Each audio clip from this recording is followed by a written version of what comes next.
And nobody knew, but we were not told where he was, so we had to come to class every time we had class to find that the teacher was not there. And what did you do? You just didn't have class? So we didn't have class.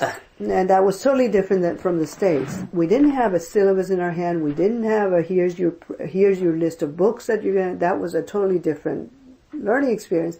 And then this fellow showed up about a week and a half, 2 weeks later.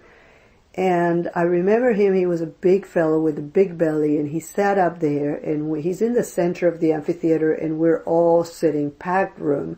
And he takes a minute, he glances from left to right, right to left, and his first words to us are, "You are all ignorant."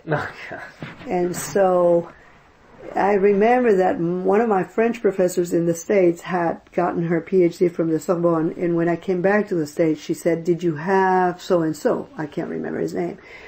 And I said, "Yes." And she said, "What did you think of him?" And I explained, and she laughed, and she said, "Oh, he hasn't changed any." So obviously this was somebody known, well known and respected, but a little rough coming from the States to that kind of way of teaching and approaching students. So I felt the distance again. And interesting enough, I've always thought, it's funny how I went to the States first and then Europe. And my dream had been to go to Europe, period. But in the end, it was very good to have gone through the system in the States where the creativity of the student was valued. My confidence went way up as a student because I was recognized for my work. I was included. My ideas were valued. And then I went back to this hierarchical sort of system. It didn't matter anymore because I did have confidence in myself. So it didn't affect me that much. And everybody was in the same boat. This guy's weird. This guy, it's not a personal thing. So I'm very happy I started in the States. When I look back at the whole, having these different academic systems and techniques and methodologies has made me a better teacher. So let's go back. You finish your year in France and you come back to the United States, and now you're married to Dad, and you guys lived in a few different areas in the United States after undergraduate study, New York, San Francisco.